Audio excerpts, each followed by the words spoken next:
नमस्कार, मैं हूं Navjot Randhawa. Good news today देख रहे हैं आप। और साल का सबसे शुभ दिन आने वाला है जब कहा यह जाता है कि आपके द्वारा किया गया कोई भी काम कई गुना फल देता है। अब फिर चाहे कोई शुभ विवाह हो, खरीदारी हो, गृह प्रवेश हो या फिर दान की बात ही क्यों ना हो। तो आज बात अक्षय तृतीया पर विवाह के शुभ लाभ की करेंगे। अक्षय तृतीया 30 अप्रैल कल यानी कि बुधवार के दिन मनाई जानी है। उच्च का शुक्र और ग्रह गुरु होने की वजह से इस दिन को शादी ब्याह के लिए बहुत ही अहम माना जाता है। और इस दिन किसी भी शुभ मुहूर्त की कहा जाता है कि जरूरत नहीं होती कि आप किसी भी दिन के पहर कोई भी कार्य कर सकते हैं। देश और दुनिया में इस दिन सबसे ज्यादा शादियां भी होती है और कल शादियों का एक बहुत बड़ा साया भी है कहा जाता है। हम अपने जानकारों से ये भी जानेंगे कि इस बार विवाह के शुभ संयोग क्या बन रहे हैं। साथ ही साथ अक्षय तृतीया के दिन गुरु और शुक्र, क्योंकि इन दोनों प्लैनेट्स का बहुत अहम रोल रहता है, तो क्या इस बार इनकी चाल कह रही है, इस पर भी आज हम चर्चा करेंगे। आज के शो में अक्षय तृतीया, शुभ लाभ और सितारों की बात होगी। इस तिथि का विवाह से क्या संबंध है ये भी बताएंगे कि वो कौन से ग्रह हैं, कौन से नक्षत्र हैं जो विवाह की शुभ घड़ी लेकर आते हैं। और साथ ही साथ आम जन के लिए इस महंगाई के बीच अक्षय तृतीया पर शुभ लाभ पाने का उपाय क्या है, यह भी हम आपको बताएंगे। क्योंकि कहा जाता है कि इस दिन सोने और चांदी की खरीदारी खूब लोग करते हैं, लेकिन देखिए भाव जिस तरीके से आसमान छू रहे हैं उस हिसाब से बहुत जरूरी हो जाता है जान लेना कि अगर सोना नहीं, अगर चांदी नहीं, तो वो कौन सी धातु या कौन सी वस्तु जिसकी खरीदारी आप कर सकते हैं ताकि आम लोग भी अक्षय तृतीया पर शुभ लाभ पा सके। तो अक्षय तृतीया से जुड़ी पौराणिक मान्यता क्या है उस पर भी हम चर्चा करेंगे। तो हर पहलू पर विस्तार से होगी बात।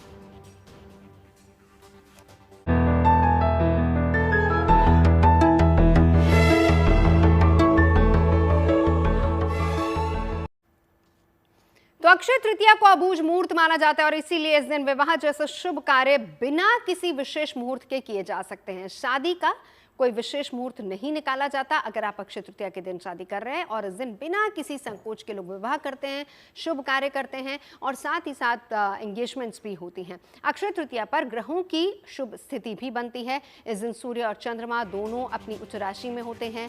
उससे ये दिन शुभ और मांगलिक कार्यों के लिए बहुत विशेष रूप से अनुकूल माना जाता है। और इस दिन को अक्षय मुहूर्त भी कहा जाता है, जिसका सीधे तौर पर अर्थ यह है कि इस दिन किया गया कोई भी कार्य अक्षय होता है, यानी कि उसका फल हमेशा बना रहता है। तो अक्षय तृतीया पर क्या शुभ योग इस बार बन रहे हैं? सर्वार्थ सिद्धि योग है जो कि विवाह जैसे शुभ कार्यों के लिए बहुत ही शुभ माना जाता है। पौराणिक मान्यताओं की अगर बात करें तो इस दिन भगवान विष्णु और माता लक्ष्मी की कृपा पाने के लिए लोग इसी दिन को चुनते हैं अपना विवाह या फिर कोई भी शुभ कार्य करने के लिए। वहीं कुछ पौराणिक मतों के मुताबिक अक्षय तृतीया के दिन ही भगवान शिव और देवी पार्वती का मिलन हुआ था, जो कि इस दिन को प्रेम और विवाह के लिए और भी महत्वपूर्ण बना देता है। तो अक्षय तृतीया पर विवाह करने के कई लाभ भी हैं। कहा जाता है कि अक्षय तृतीया पर विवाह करने वाले जोड़ों को हमेशा खुशहाल जीवन की प्राप्ति होती है, साई प्रेम भी बना रहता है। तो अक्षय तृतीया को विवाह के लिए शुभ मुहूर्त माना जाता है। खासकर उन लोगों के लिए इस दिन बहुत अहम विशेष महत्व हो जाता है जिनके विवाह में कठिनाई कोई आ रही हो। तो क्यों ये दिन शुभ है, आइए आपको बताते हैं। अक्षय तृतीया इसलिए भी महत्वपूर्ण है क्योंकि ये साल का स्वयं सिद्ध मुहूर्त है। इस दिन बिना किसी शुभ मुहूर्त के कोई भी शुभ कार्य किया जा सकता है। इसीलिए आप देखेंगे कि अक्षय तृतीया पर लोग बहुत सारी खरीदारी करते हैं। जिनको जानकारी है वो दान करते हैं। और अक्षय तृतीया पर देश दुनिया में सबसे ज्यादा विवाह किए जाते हैं क्योंकि ये साल का सर्वाधिक शुभ मुहूर्त माना जाता है।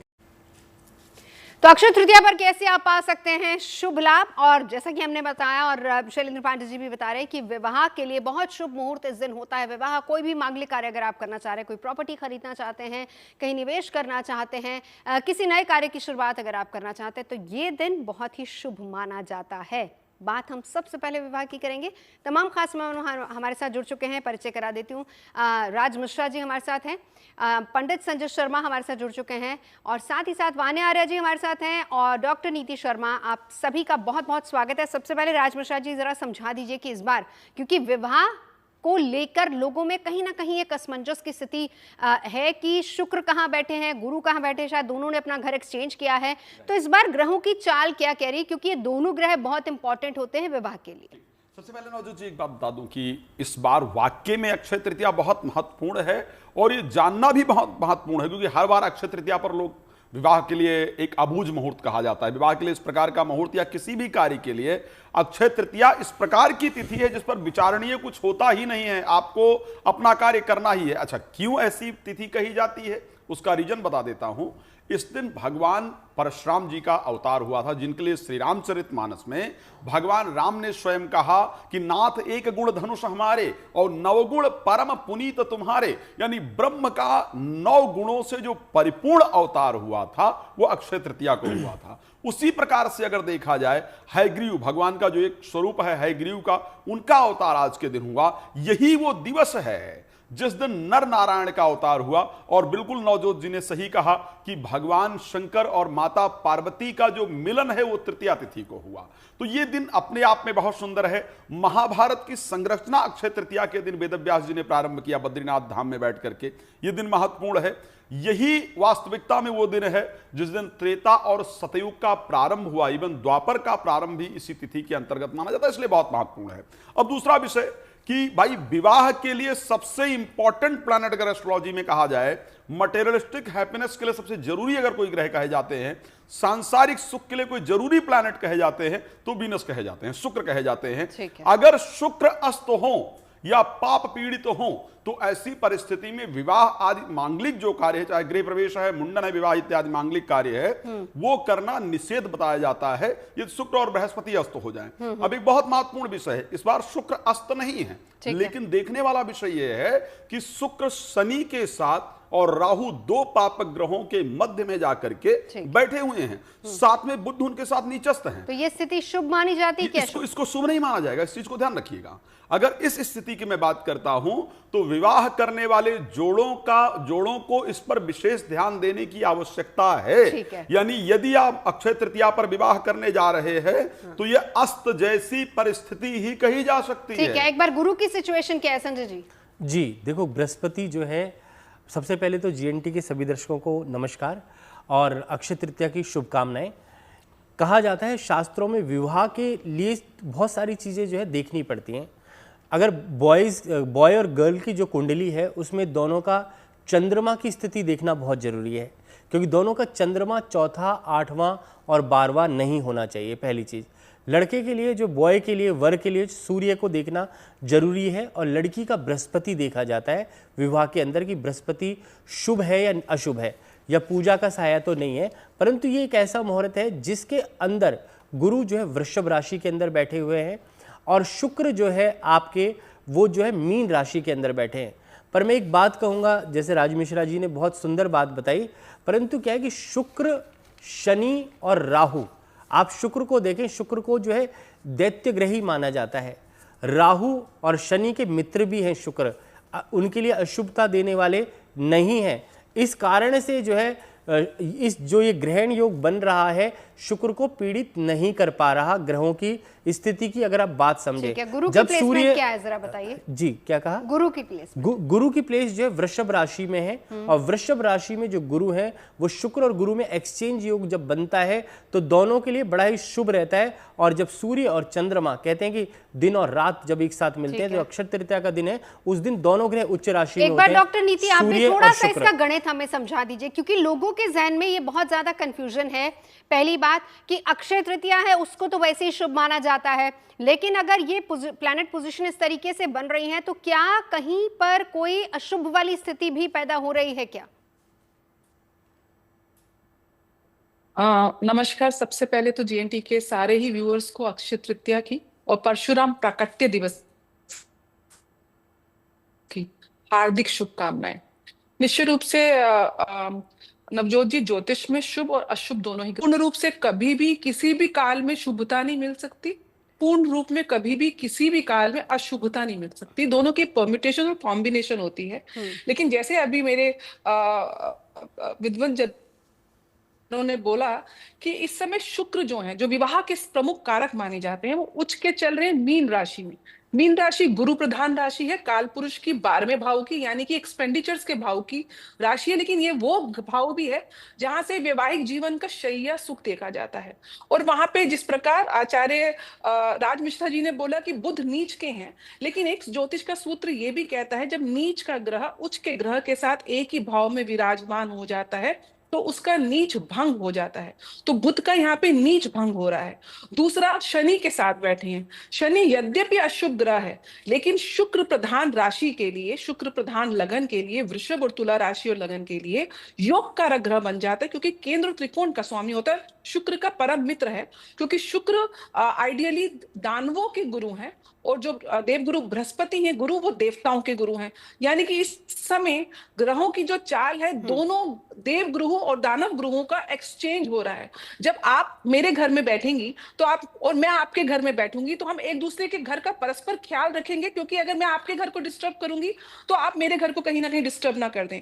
तो ये इक्वेशन ग्रहों के बीच में भी चलती है। तो क्योंकि ये परिवर्तन योग है, इसलिए दोनों एक दूसरे के ग्रह को घर को संभालेंगे।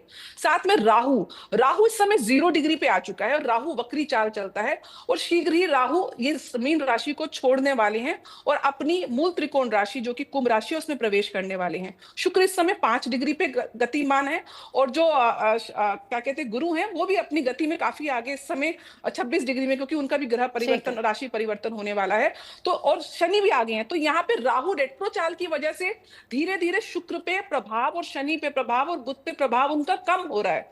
तो अगर आप मुझे बोलेंगे तो 75 to 80% अक्षय तृतीया का मुहूर्त अत्यंत शुभ है, क्योंकि चंद्रमा भी शुक्र की राशि में ही बिल्कुल के होते हैं, रोहिणी नक्षत्र में चल रहे हैं, और शुक्र इस समय उत्तर भाद्रपद नक्षत्र अपने प्रिय मित्र शनि के नक्षत्र में चल रहे हैं। तो यानी कि शनि नक्षत्र जो है बहुत ही डीप डाउन ग्रहों को स्ट्रेंथ देता है। तो ओवरऑल ग्रहों की स्ट्रेंथ देखें, गुरु और शुक्र दोनों की बहुत ही प्लस है।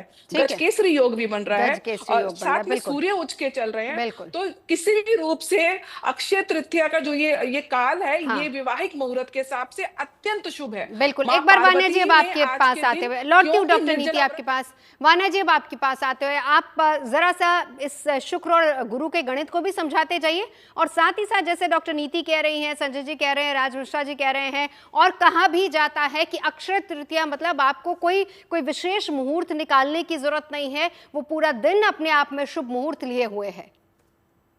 जी, क्योंकि अक्षय तृतीया है तो यहाँ पर कोई भी शुभ मुहूर्त की जो है जरूरत नहीं होती है। प्लस सूर्य जो है उच्च का है, चंद्रमा जो है वृषभ का है, रोहिणी नक्षत्र में है, और शुक्र भी जो है मीन राशि में उच्चस्थ होके बैठे हुए हैं। साथ ही साथ गजकेसरी योग, तो ये सारी चीजें गुरु और चंद्रमा भी मिलके जो है यहाँ पर एक गजकेसरी योग का निर्माण कर रहे हैं। और शुक्र अपनी ही उच्च राशि में अगर बैठ गए हैं तो मुझे ऐसा लगता है, और लक्ष्मी नारायण योग, सर्वार्थ सिद्धि योग भी इस टाइम पर बना हुआ है, और पराजित योग और केदार योग, हर्ष योग, साथ ही काहल योग, वाशी योग, उद्यचारी योग, सर्वार्थ सिद्धि योग और अक्षय योग, जब इतने सारे शुभ योग बने हुए हैं तो मुझे ऐसा लगता है कि ये समय जो है अच्छा है विवाह के लिए। हालांकि अगर तारा अस्त भी है गुरु शुक्र का, लेकिन अगर आप ओवरऑल सभी ग्रहों की स्थिति देखते हैं, क्योंकि हर समय पर कोई ना कोई, ऐसा नहीं होगा कि सारे ग्रह ही एक टाइम पर गोचर में उच्च के होंगे या सारे ग्रह ही नीच के होंगे,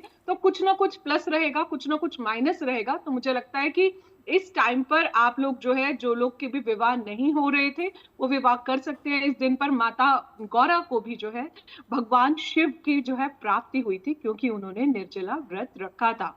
और यहाँ पर जो है आप जितना जिनकी विवाह नहीं हो रहा है, इनफैक्ट वो अगर उस दिन माता पार्वती की जितनी आराधना करते हैं या उनके आगे उपाय करते हैं, तो ये विवाह जो है वो उनके लिए अच्छा जाएगा।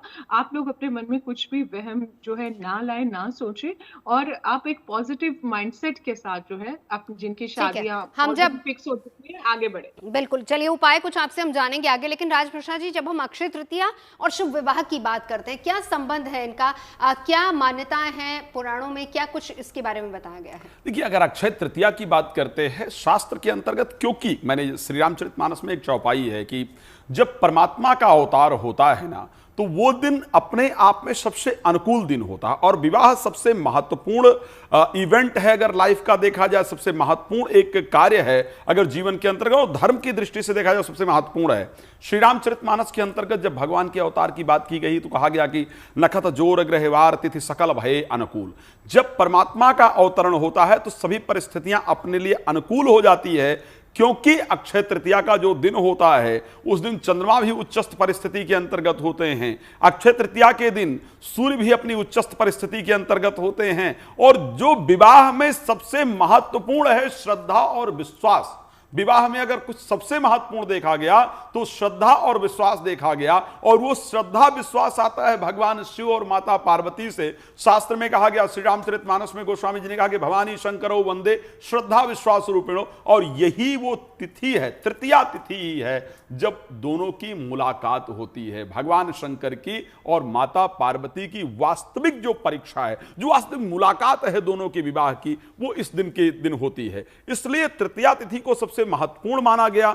और इस कारण से भी भाई सतयुग का अगर प्रारंभ हुआ है और त्रेता का प्रारंभ हुआ है, इससे सुंदर दिवस और कोई हो नहीं सकता है। इस कारण से अगर आप अपने वैवाहिक जीवन का शुरुआत इस दिन से प्रारंभ करते हैं, अगर वैवाहिक जीवन की शुरुआत इस दिन से होती है तो उसका क्षय नहीं हो सकता है। और हमारे यहां तो भाई कहा ही जाता है कि 7 जन्म का बंधन, हमारे यहां 1-2 जन्म की तो चर्चा ही नहीं की जाती है। हम जनरली विदेशी रूल फॉलो नहीं करते कि एग्रीमेंट वाला विवाह नहीं करते हैं, जनरली 7 जन्म वाला हमारा विचार होता है। वैसे इस बार भारत में भी थोड़ा रूल बदलता जा रहा है, तो मेरे ख्याल से हम यहाँ पर यंगस्टर्स को उस हिसाब से गाइड करते चले कि भाई 7 जन्म का बंधन है, और उसी तरीके से अक्षय तृतीया क्यों शुभ मानी जाती है। मैं लौटूंगी आपके पास एक बार। वाने जी, आपके पास आते हुए जरा पहली 3 राशियों के बारे में बता दीजिए, वो लोग जो कि विवाह के बंधन में बंधने जा रहे हैं, या वो लोग जिनकी कोई एंगेजमेंट्स वगैरह हो रही हैं, वो क्या उपाय कर सकते हैं? जी, थैंक यू नवजोत जी। मेष राशि की अगर हम बात करते हैं तो आप लोग अक्षय तृतीया पर कुछ खास दान अगर आप कर लेते हैं, जैसे कि आप लोग जो है तांबे का दान करें, कुछ सोना खरीद लें। अगर आपके जो लाइफ पार्टनर है वो अपनी वाइफ को भी कुछ जो है गोल्ड जो है इस टाइम पर गिफ्ट कर सकता है। हनुमान जी का साल है, आप ही लोगों का साल है, तो जितना हो सके लाल मटके में थोड़ा सा जल भर कर भी जो है मेष राशि के जातक जो है आप लोग दान कर सकते हैं। इसके बाद जो है आप कार्निलियन जो है वो भी आप जो है दान कर सकते हैं। मूंगा जो है वो भी आप आज के दिन दान कर सकते हैं। लाल फल, ऋतु फल जो होते हैं, जो भी इस ऋतु में है, जैसे कि सेब हो गया, या इस तरह के किसी ब्राह्मण को जो है आप दोनों कपल जो है साथ में जाके कुछ किसी ब्रह्मा भोज का कुछ अरेंजमेंट कर सकते हैं, ताकि आपकी जो भी होने वाली शादी है उसके लिए जो है आप ब्लेसिंग्स ले सकते हैं। वृषभ राशि की अगर हम बात करते हैं, वैसे भी अक्षय तृतीया पर माँ लक्ष्मी का पूजन बहुत ज्यादा शुभ है, तो आप लोग जो है कनक धारा स्तोत्र का पाठ कर सकते हैं, माँ लक्ष्मी को कुछ श्रृंगार चढ़ा सकते हैं, सफेद का दान कर सकते हैं, और जो पार्टनर्स हैं वो एक दूसरे को कुछ डायमंड वगैरह गिफ्ट कर सकते हैं आपकी समर्थता अनुसार। अदरवाइज आप चांदी भी जो है एक दूसरे को गिफ्ट कर सकते हैं, ये भी शुभ रहेगा। इसके अलावा श्री सूक्त का जो है आप लोग पाठ कर सकते हो। छोटी कन्याओं को कुछ भी आज के दिन आप 8 साल से छोटी बच्चियों को दान कर सकते हो। इसके बाद जो है मिथुन राशि की हम बात करते हैं, तो आज के दिन जो है आप लोग मिथुन राशि के जो भी जातक हैं, आप कुछ खीरा, ककड़ी, हरे फलों का दान, पंखे का दान, ऋतु फल कुछ भी हो, पान की मिठाई जो है वो आप भगवान गणेश को और माता दुर्गा माता को जो है आप आज के दिन दे सकते हैं। इसके अलावा जो है आप लोग दोनों पार्टनर्स जाके साथ में शिवलिंग पर जल चढ़ा सकते हैं। बिल्कुल, मैं लौटती हूँ आपके पास। तो साथ ही साथ अक्षय तृतीया को क्योंकि एक अबूझ मुहूर्त माना जाता है, अक्षय और अमोघ तिथि है, और इस दिन न सिर्फ शादी ब्याह बल्कि अन्य कार्यों की भी शुभ शुरुआत की जा सकती है। शास्त्रों की माने तो अक्षय तृतीया को स्वयं सिद्ध मुहूर्त माना जाता है। स्वयं सिद्ध मुहूर्त तिथि उसे कहते हैं जिसमें किसी भी तरह के शुभ कार्य को संपन्न करने के लिए मुहूर्त पर विचार नहीं किया जाता है। इस दिन किया जाने वाला कोई भी शुभ कार्य न तो किसी पंचांग को देखने की आवश्यकता उसमें होती है और ना ही किसी पंडित वगैरह से आपको किसी सलाह की आवश्यकता है। तो किसी भी शुभ कार्य के शुभारंभ के लिए ये तिथि बहुत इंपॉर्टेंट होती है और मान्यता ये भी है कि चाहे आपको गृह प्रवेश करना हो, जीवन में सुख चाहिए, शांति समृद्धि चाहिए, इसका आगमन इस दिन होता है। इस दिन दान और शुभ कार्य करने पर अक्षय फल की प्राप्ति होती है। अक्षय तृतीया के दिन मांगलिक कार्य जैसे कि विवाह, गृह प्रवेश, व्यापार या फिर उद्योग का शुभारंभ भी किया जाता है, अति फलदायी होता है। हमारे साथ इस वक्त डॉक्टर नीति मौजूद है। डॉक्टर नीति, हम यहाँ पर केवल विवाह की बात नहीं कर रहे, लेकिन इसके अलावा इस दिन कौन कौन से ऐसे कार्य हैं जिसमें अगर शुरुआत की जाए तो शुभता मिलती है? इस दिन आप कोई भी कार्य, कोई भी शुभ कार्य, आपने नया वाहन लेना है, आपने प्रॉपर्टी की डील साइन करनी है, आपने नई नौकरी प्रारंभ करनी है, इंटरव्यू के लिए जाना है, व्यापार को प्रारंभ करना है, कोई नई आपने नेटवर्किंग करनी है, आप इस दिन जिस कार्य में हाथ लगाएंगे उसके जो शुभ फल हैं वो 1000 गुना बढ़ जाएंगे। अक्षय का मतलब ये कभी क्षय ना होने वाला, अविनाशकारी तिथि। इस दिन जो कार्य करेंगे उसका विनाश नहीं होगा। एक चीज का विशेष ध्यान रखना नवजोत जी, कि इस दिन ना उधार देना है ना उधार लेना है। जितना हो सके धन को संचित करिए, जितना हो सके आप दान करिए, घर में नई चीज वस्तु लाइए, सोना लाइए, नई अफोर्ड कर सकते हैं, चांदी लाइए, चांदी के ऊपर सोने की परत चढ़ रही कोई धातु लेकर आइए, कॉपर लेकर आइए, नए वस्त्र लेकर आए। आप इस दिन जिस प्रकार हम दिवाली पे या धनतेरस पे चीजों का परचेस करते हैं, वही शुभता अक्षय तृतीया के दिन मिलती है। और इसके बाद अगर आप कुछ भी नहीं कर पा रहे हैं, अगर आर्थिक समृद्धि नहीं है घर में, तो पीली सरसों लेकर आए, हल्दी लेकर आए। दान में विशेष चीज एक ध्यान रखें कि आज ही के दिन भगवान कृष्ण ने युधिष्ठिर को अक्षय पात्र दिया था, क्योंकि वो जब वनवास में गए थे तो उस अक्षय पात्र की मदद से वो सब अपना भोजन यापन बड़े सुख सुविधा से कर पाए थे। यानी कि आपको इस दिन जब दान देना है तो एक अक्षय पात्र, कोई घड़ा, मिट्टी का घड़ा या कोई मेटल का घड़ा अवश्य खरीदें। दान में उसके अंदर भर के आप चावल भर सकते हैं, आप अनाज भर सकते हैं, कनक भर सकते हैं। कनक का अर्थ है गेहूं को, क्योंकि फूड में गेहूं को गोल्डन ग्रेन माना जाता है। तो अगर सोना नहीं दान कर सकते तो गेहूं को आप दान करिए, शहद का दान करिए, कॉपर का दान करिए, दूध, चावल, चीनी, जितना अन्न दान करेंगे, मीठे फल दान करिए, खरबूजे का दान करिए, आम का दान, पीली चीजों का दान। और व्रत अवश्य रखिए, क्योंकि माता पार्वती ने आज ही के दिन व्रत रख के भगवान शिव को पति के रूप में, एक प्रकार से उस तपस्या के रूप में, और भगवान विष्णु और माता लक्ष्मी का भी विवाह अक्षय तृतीया के दिन हुआ था। इसीलिए विवाह हेतु ये अत्यंत शुभ मुहूर्त है। अगर आपके ग्रहों की चाल सही नहीं चल रही है, किसी कारण से आपका विवाह नहीं हो रहा है, विवाह में बाधाएं आ रही हैं, तो आज के दिन अगर आप रिलेशनशिप को स्टैब्लिश करते हैं, इस बंधन में बनते हैं, तो ना केवल आपका विवाह में स्थायित्व रहेगा, सुख समृद्धि रहेगी, प्रेम सामंजस्य रहेगा, लेकिन आपके जो परिवार हैं, 2 परिवार हैं, उनके बीच में भी एक सौहार्दपूर्ण वातावरण रहेगा स्थिति के। चलिए लौट क्यों आपके पास एक बार संजय जी। हालांकि डॉक्टर नीति ने बहुत अच्छे से इसको एक्सप्लेन किया, लेकिन नॉर्मली लोग इस दिन के लिए कहते हैं कि हम कुछ खरीद लें, कुछ नया शुरू कर दें, या चाहे वो गृह प्रवेश की बात हो, लेकिन कहा यह जाता है कि इस दिन दान करना बहुत इंपॉर्टेंट होता है। डॉक्टर नीति समझा रही थी, थोड़ा सा डिटेल में बताइए कि दान का महत्व क्या है। और इसी के साथ साथ बहुत इंपॉर्टेंट पॉइंट जो उन्होंने कहा है कि आप किसी को उधार नहीं दीजिए, ये भी बड़ा इंपॉर्टेंट है। जी, मैं सबसे पहले कहते हैं, आज जो बात कर रहे हैं हम लोग, विवाह की भी बात करी हमने। विवाह का अर्थ भी एक बार मैं समझा देता हूँ, फिर उसके बाद दान पे आता हूँ। विवाह का जो अर्थ होता है वी जमा वाह, वी का मतलब विशेष वाहन करना, अर्थात जीवन को जो है विशेष रूप से चलाना, गृहस्थी में प्रवेश करना, पाणी ग्रहण संस्कार हमारे शास्त्रों में, इसीलिए विवाह शब्द की उत्पत्ति हुई। 16 जो संस्कार है उसमें विवाह संस्कार जो है गृहस्थ और दाम्पत्य के लिए माना गया है कि आपको एक विशेष प्रकार की जिम्मेदारी आपके जीवन में मिल रही है और आप दूसरे स्थान पर जा रहे हैं, या लड़का लड़की के घर जा रहा है या लड़की लड़के के घर जा रही है। क्योंकि हम हिंदू समाज में हम जो है कि लड़की जो है लड़के के घर आती है, परंतु कई जगह कई देशों में ऐसा है कि वहाँ पर जो है घर जवाई भी लोग बन जाते हैं। आज की स्थिति हमने दान की जो बात करी, कलयुग में कहा जाता है कि जो भी आप दान करते हैं, कलयुग में अभी बड़ी सुंदर बात कही, कनक कनक कनक माने होता है सोना, और एक कनक माने धतूरा भी होता है। तो स्वर्ण जो है उसका जो है दान शास्त्रों में कहा गया है, अगर वो दान किया जाए उससे विशेष करके लाभ की प्राप्ति होती है। और कहते हैं कि सोना, चांदी, हीरा, मोती सब कुछ आप खरीद लो बेशक से, वो स्थिर लक्ष्मी मानी गई है। परंतु जब तक अन्न नहीं होगा, आपके पास कितना भी करोड़ों लाखों करोड़ का सोना पड़ा हुआ है, परंतु भोजन के लिए अन्न की आवश्यकता होती है। और कलयुग में अन्न का दान जो है देना बड़ा विशेष महत्वपूर्ण है। और आप किसी को भी अगर अन्न दान करते हैं तो उसकी पेट की भूख मिलेगी, तभी तो आपको अन्न खरीद भी सकते हैं, दान भी कर सकते जी हैं। अन्न खरीदना भी चाहिए, दान करना चाहिए, क्योंकि अष्ट लक्ष्मी के अंदर जो है अन्न का जो दान है, हम जैसे कहते हैं रजत लक्ष्मी है, आपका अन्न लक्ष्मी है, अन्नपूर्णा का दिन भी है, तो आपको अन्न को खरीदना चाहिए और अन्न का ही दान करना चाहिए, जिससे कि लोगों की तृप्ति हो सके। कहा जाता है कि अक्षय तृतीया मतलब कि सोना चांदी खरीदना, इसको बहुत शुभ माना जाता है, समृद्धि का कारक इसको माना जाता है, उसका प्रतीक माना जाता है, धन धान्य देवी लक्ष्मी का प्रतीक माना जाता है। और इसीलिए कहते हैं कि इनकी खरीदारी को स्थायी धन और सौभाग्य की प्राप्ति के रूप में देखा जाता है। अब क्योंकि विवाह परंपरा में सोने के गहनों को खरीदने का, लेन देन का बहुत महत्व है, तो अक्षय तृतीया पर सोना खरीदना भी बहुत शुभ होता है। सोना खरीदना शुभ क्यों माना जाता है? दरअसल हिंदू धर्म में पीली धातु सोने को सबसे पवित्र और अक्षय माना गया है और इसे देवताओं की धातु भी माना जाता है। इसीलिए अक्षय तृतीया पर सोने की खरीदारी की परंपरा है।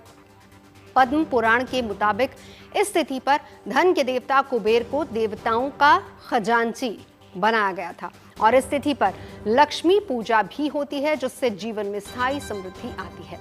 मान्यता यह है कि इस दिन ग्रहों की शुभ स्थिति बनने से हर तरह की खरीदारी और नई शुरुआत लंबे समय तक फायदा देने वाली होती है।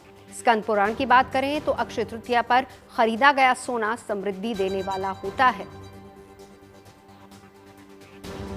अब अगर आप अक्षय तृतीया पर सोने की खरीदारी करना चाहते हैं तो अक्षय तृतीया पर सोने की खरीदारी कैसे करेंगे?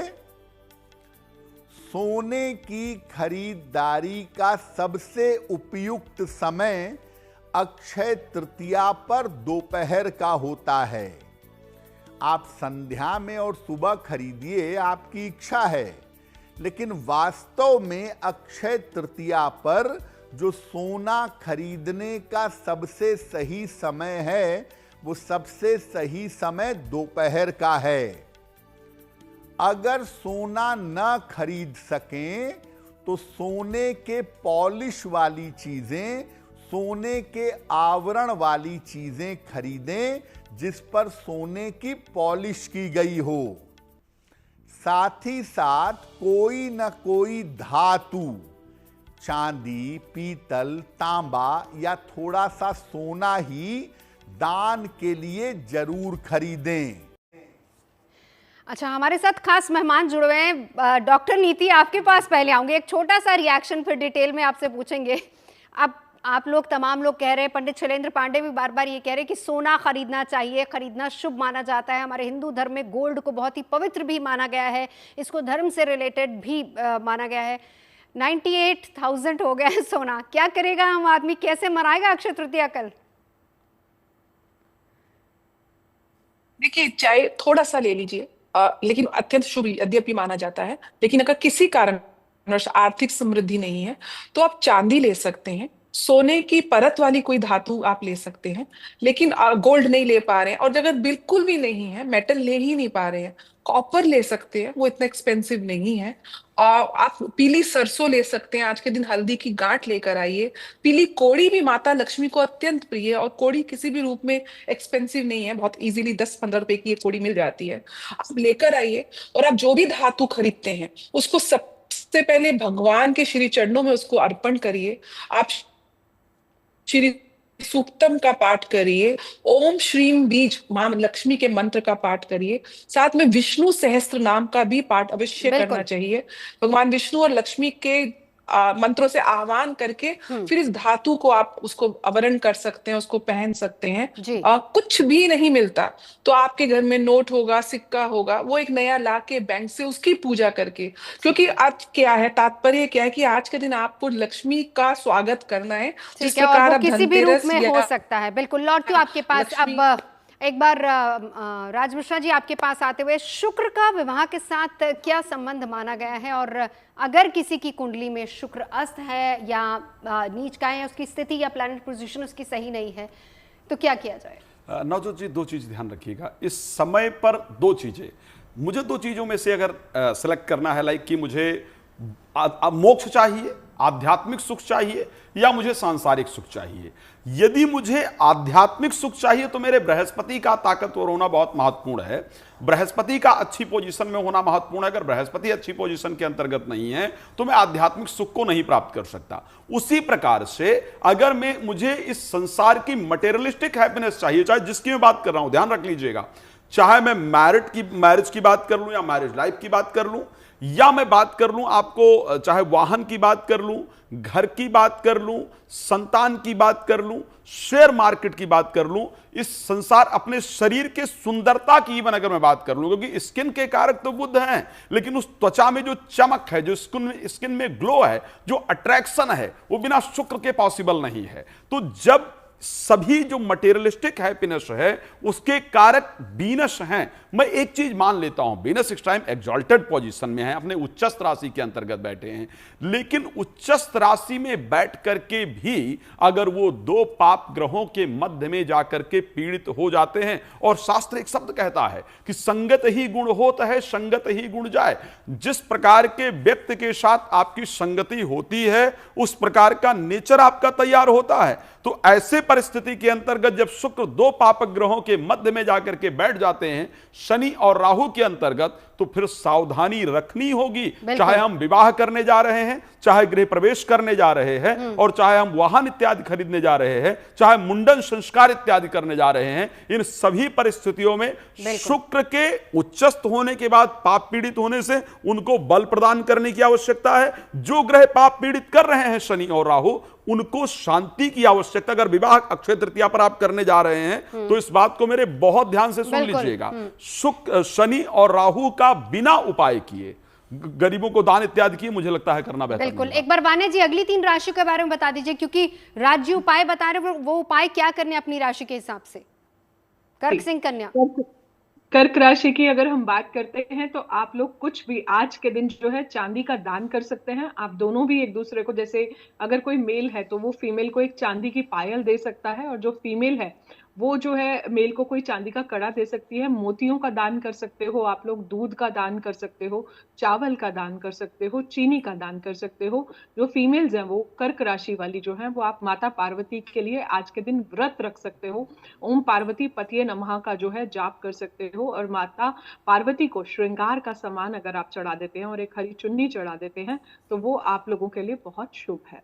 सिंह राशि की अगर हम बात करते हैं तो आप लोग जो है क्योंकि सिंह राशि पर अभी शनि की ढैया भी चल रही है, तो आप शनि का कुछ भी दान कर सकते हैं, और ताकि शनि आपके शांत रहें। और शनि के, और इसके अलावा जो है कनक का दान, यानी कि गेहूं का दान जो है, कनक को सोने से भी कंपेयर किया जाता है, तो गेहूं का दान कर सकते हैं। टाइगर आई जो एक क्रिस्टल होता है उसका दान कर सकते हैं। सोना अपने लिए खरीद सकते हैं, सोना नहीं खरीद सकते तो गोल्ड प्लेटेड कुछ खरीद ले, कम कैरेट्स का, जैसे 18 कैरेट में आप जो है कुछ वैसा ले सकते हैं। तो इस तरह से आप कर सकते हैं। लाल फलों का, सूर्य में पके फलों का भी जो है आप लोग दान कर सकते हैं। इसके अलावा जो है अगली राशि पर चलते हैं, कन्या राशि पर।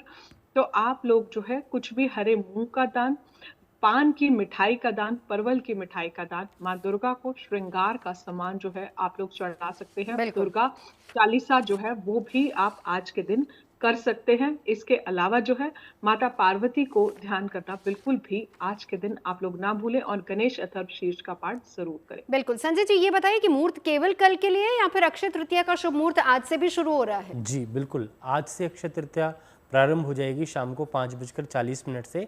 और परंतु क्या है कि जो उदय तिथि, तो वो शुभ मुहूर्त हम आज शाम से मानेंगे या कल से मानेंगे? देखो, उदय तिथि के हिसाब से कल से ही माना जाएगा, जिसमें आप चीजें परचेज कर सकते हैं, क्योंकि हमारे यहाँ सूर्य उदय से ही संसार चलता है, कि हम उदय सूर्य को ही मानते हैं। तो कल सुबह 5:41 से लेके और 12:17 तक का जो समय रहेगा वो बड़ा ही शुभ मुहूर्त है। वैसे जो है अक्षय तृतीया का जो मुहूर्त है 2 बजे तक है, 2:04 तक, परंतु ये जो सबसे शुभ मुहूर्त है वो है 5:41 से लेकर के अर्ली मॉर्निंग से लेकर के और 12:05 तक। अगर आप कुछ भी सामान करते हैं उसमें अमृत सिद्धि योग भी आ रहा है, सर्वार सिद्धि योग भी आ रहा है, शोभन योग भी आ रहा है और आपका लक्ष्मी नारायण योग भी बन रहा है। तो आज के दिन ये सारे योग, शोभन योग है, लक्ष्मी नारायण योग है और ये सारे योग, गजकेशरी योग भी बन रहा है। तो ये सारे योग बनने के कारण से इस मुहूर्त में जो भी सामान खरीदा जाएगा, क्योंकि चंद्रमा भी उच्च राशि में रहेंगे, सूर्य भी उच्च राशि में रहेंगे और जैसे विवाह के नक्षत्र होते हैं तो उसमें रोहिणी नक्षत्र जो है चंद्रमा का ही नक्षत्र है, जो कि बड़ा शुभ माना जाता है। तो ये सारे नक्षत्रों का प्रभाव आपके जीवन पे शुभता देता है और आपको शारीरिक, मानसिक, भौतिक सभी प्रकार की शांति प्राप्त होती है। आपका मन जब उच्च का चंद्रमा होता है तो आप मन से काफी ज्यादा शांत हो जाते हैं और ईश्वर में लीन होने का दिन है। तो मैं तो एक बात और कहूंगा, जोड़ने वाला हूं इसमें, कि आप जो है पुराण खरीदें, भागवत पुराण खरीदें, आप पद्म पुराण खरीदें, कोई भी अपने जो 18 धार्मिक ग्रंथ आप बेसिकली ले सकते हैं। 18 पुराणों में से यहाँ पर धर्म से जुड़ी सारी बातें हो रही हैं, लेकिन ये बताइए कि क्या अक्षय तृतीया का कोई संबंध शिक्षा से भी माना जाता है? स्टूडेंट्स के लिए मेरे से प्रश्न है? जी जी, आप ही से। बिल्कुल, देखिए विद्या से बड़ा तो धन है ही नहीं। जिसके पास विद्या धन है वो तो कहीं भी लक्ष्मी को प्राप्त कर सकता है। सरस्वती माता किसी के अधीन नहीं है। सरस्वती जहां होती है वहां लक्ष्मी स्वतः ही चली आती हैं। तो विद्या धन तो सबसे बड़ा धन माना जाता है। विद्या ददाति विनयम, ऐसा भी बताया जाता है। निश्चय रूप से आज के दिन धर्म ग्रंथों को आप परचेस करिए। आपके अगर सामर्थ्य है तो मंदिर में आप दान करिए, गीता का दान करिए। भगवान कृष्ण की वाणी से गीता का ज्ञान मिला था अर्जुन को और वही सबसे ज्यादा परम ज्ञान माना जाता है आज कलयुग में भी। और जो भागवत है वो भी गणपति जी ने आज ही के दिन लिखना प्रारंभ किया था। तो कहीं ना कहीं महाभारत का जब लेखन हुआ था तो कहीं ना कहीं जितना हो सके शिक्षा से संबंधित वस्तुएं, जैसे कि पुस्तकें, स्टेशनरी की आइटम्स, स्कूल्स में जाके बच्चों को आप दान करिए। हो सके तो किसी गरीब बच्चे की शिक्षा को आप फंड करिए, क्योंकि बार बार बोल रही हूँ, आज के दिन किया हुआ कार्य कभी भी उसका विनाश नहीं होगा। और आप ये जो दान पुण्य करेंगे, हजारों गुना आपको उसका फल प्राप्त होगा। जी जी जी, तो जितना विद्या देंगे, जितना विद्या को ग्रहण करेंगे आज के दिन, जप का तप का बहुत महत्व माना जाता है। बिल्कुल, यानी एजुकेशन की भी कोई भी चीज आप दान कर सकते हैं। तो आज को जितना आप लाभ ले सकते हैं। आपके पास वान्या जी, अगली 3 राशियां, तुला, वृश्चिक, धनु। बिल्कुल, तुला राशि की अगर हम बात करते हैं तो आप जितना हो सकता है आज के दिन माता लक्ष्मी के दान अगर आप करते हैं, कनक धारा स्रोत का पाठ करते हैं, श्री सूक्त का अगर आप पाठ करते हैं, कुछ भी डायमंड खरीदते हैं या कुछ भी सिल्वर की ज्वेलरी खरीदते हैं, छोटी छोटी कन्याएं जो 8 साल से छोटी हैं, अगर आप उन्हें कुछ आज के दिन खिलाते हैं तो ये आपके लिए बहुत ज्यादा शुभ है। माँ लक्ष्मी को जो है खीर खिलाएं और कुछ विडो लेडीज को भी आप अगर खीर का दान करते हैं तो वो भी आपके लिए बहुत ज्यादा शुभ है। वृश्चिक राशि की अगर हम बात करते हैं तो आज के दिन आप किसी मंदिर में रामायण दे सकते हैं, रामचरितमानस दे सकते हैं, श्री राम स्तुति जो है वो भी, उनकी किताबें जो हैं आप जितना ज्यादा डिस्ट्रीब्यूट करेंगे आपके लिए अच्छा है। इसके अलावा जो है लाल का दान करें, मजदूरों को कुछ लाल मिठाई अगर आप आज के दिन दे देते हैं तो वो भी बहुत ज्यादा अच्छा है। इसके अलावा जो है आप जितना हो सकता है हनुमान जी की आराधना करें और आज के दिन माता पार्वती को जो है बिल्कुल भी ना भूले, शिवलिंग पर जो है आज आपके दिन जल जरूर चढ़ाएं। हो सकता है तो अनुष्ठान जप तप का अक्षय तृतीया पर बहुत ज्यादा महत्व होता है तो आप व्रत भी रख लें। धनु राशि की अगर हम बात करते हैं, धनु राशि के स्वामी हैं गुरुदेव बृहस्पति और अक्षय तृतीया में जो है ये भगवान विष्णु का ही पर्व है। तो अगर आप विष्णु सहस्त्र नाम करते हैं, विष्णु सहस्त्र नाम किसी मंदिर में देते हैं, पीली मिठाई जो है किसी मंदिर में देते हैं, विष्णु भगवान को पीले फूल चढ़ाएं, कहीं भी केले का वृक्ष लगवा दे। इसके अलावा जो है गाय को जो है केला खिला दें, गाय को गुड़ खिला दें, पपीते का दान अगर आप किसी मंदिर में कर देते हैं और आज के दिन जो भी पीले फलों का दान दान अगर आप कर देते हैं तो बहुत ज्यादा आपके लिए शुभ होगा। चलिए आखिरी 3 राशियां हैं, ओम ग्राम ग्रीम ग्रोम सहा गुरुवे नमः का जाप कर सकते हैं। बिल्कुल, आखिरी 3 राशियों का जिक्र करेंगे, लेकिन उससे पहले राज मिश्रा जी, अब इसका हेल्थ से क्या कनेक्शन है? देखिए हेल्थ से बहुत बड़ा कनेक्शन है। मैं अगर अक्षय तृतीया को देखूं तो मैं खैर प्रत्येक जगह पर अगर मैं इस कनेक्शन को सोचने का प्रयास करूं तो मैं कह सकता हूं बिकॉज इस दिन 9 गुणों के साथ, एक गुण नहीं, जिस प्रकार अष्ट सिद्ध नवनिधि के दाता भगवान हनुमान जी को कहा जाता है, उसी प्रकार भगवान परशुराम जी को राम जी ने कहा, नाथ एक गुण धनुष हमारे, देव एक गुण धनुष हमारे और 9 गुण परम पुनीत तुम्हारे, 9 गुण एक साथ आपके अंदर है।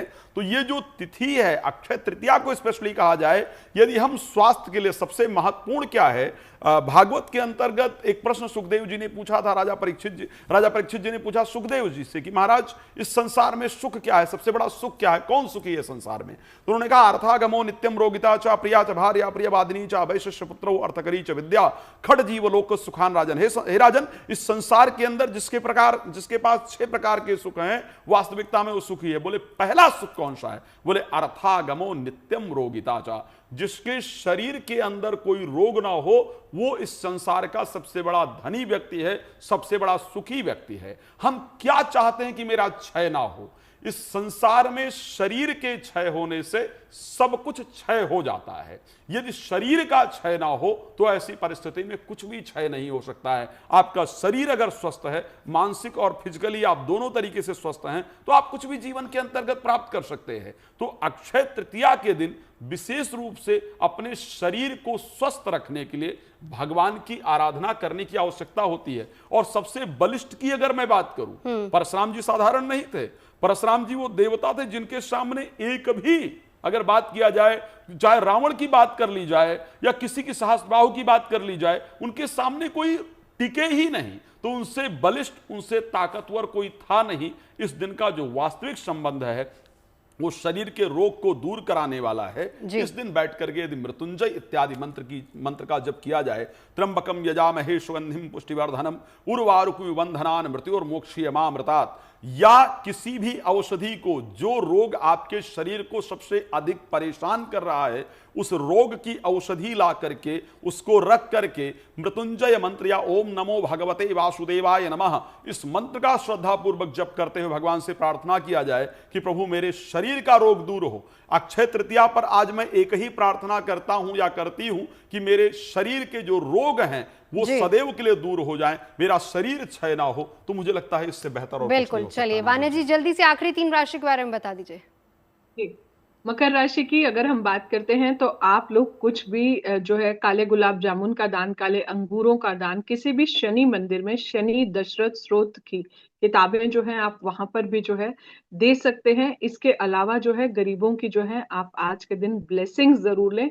हलवा बनाकर, हलवा और काले चने बनाकर भी आप आज के दिन बांट सकते हैं किसी भी शनि मंदिर में। इसके अलावा जो है कुंभ राशि की अगर हम बात करते हैं, आप लोगों की 7.5 भी चल रही है, तो जितना आप हनुमान चालीसा का जाप करते हैं, कुछ भी लाल दान करते हैं, क्योंकि हनुमान जी खुश होंगे तो शनिदेव अपने आप और ज्यादा कृपा बरसाएंगे। काले कंबलों का दान, वृद्धाश्रम, कोढ़ी आश्रम में जाके कुछ भी आप अन्न का दान जो है आज के दिन जरूर कर सकते हैं। आखिरी राशि पर आते हैं, मीन राशि पर। मीन राशि की अगर मैं बात करती हूँ तो आप दोनों लाइफ पार्टनर्स अगर अपने गुरु का आशीर्वाद आज के दिन लेते हैं तो बहुत अच्छा है। कुछ धार्मिक पुस्तकें इंक्लूडिंग विष्णु सहस्त्रनाम किसी भी मंदिर में आप दे सकते हैं। इसके अलावा पीला सुनहला भी आप परचेज कर सकते हैं, पुखराज परचेज कर सकते हैं, सोना जो है वो परचेज कर सकते हैं, और कहीं भी जो है केले के वृक्ष या पीले फूलों के कोई भी वृक्ष जो है वो भी आप लगवा सकते हैं। किसी मंदिर में विष्णु जी की प्रतिमा को आप स्थापित कर सकते हैं। इसके अलावा अपने घर में भी आप जो है विष्णु जी को स्थापित कर सकते हैं। और जो है इसके अलावा पीली मिठाई अपने हाथों से बनाएं और अपने गुरु को खिलाएं और गुरु के पैर जरूर छुएं। फिर देखें गुरुदेव बृहस्पति आपके जीवन में कैसे कृपा करते हैं और अच्छा ज्ञान बांटे। अच्छा ज्ञान बांटेंगे, सही ज्ञान बांटेंगे तो गुरु हमारे जीवन में बहुत अच्छे हमें लाइफ में फल देता है। गुरु की कभी निंदा ना करें। अब गुरु की बात हो रही है और शिक्षा की बात चल रही थी, आप कुछ कहना चाह रहे थे तब। जी, मैं कहना चाहता हूँ कि अक्षय तृतीया का एक बहुत बड़ा पर्व है हमारे यहाँ पर, और मैं आज से यही कहूँगा कि स्कूलों के अंदर हमारे यहाँ पर रामायण, भागवत, गीता ये सब पढ़ाने का विधान प्रारंभ होना चाहिए, महाभारत इत्यादि, क्योंकि स्कूलों में जो और शिक्षाएं दी जा रही हैं वो अलग तरह की शिक्षाएं हैं, परंतु अपने ग्रंथों को, अपने वेदों का अगर प्रचार होगा, हमारे शास्त्रों को स्कूल में पढ़ाया जाएगा तो बच्चों के अंदर जो हमारी संस्कृति की हम बात करते हैं कि संस्कृति की वृद्धि हो, जैसे पहले ज़माने में पढ़ाया जाता था उसी प्रकार से शास्त्रों का उत्थान करने के लिए सबको शास्त्रों को खरीद कर घर में जरूर रखना चाहिए।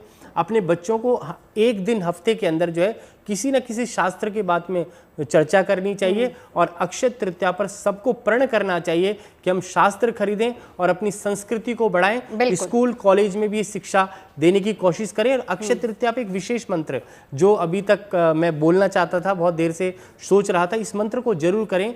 ओम हिरण्यगर्भा समवर्तिताग्रे भूतस्य जातः पतिरेकयासीत सदाधार पृथ्वी ध्यामुते माम कस्मै देवाय हविखा विधेम।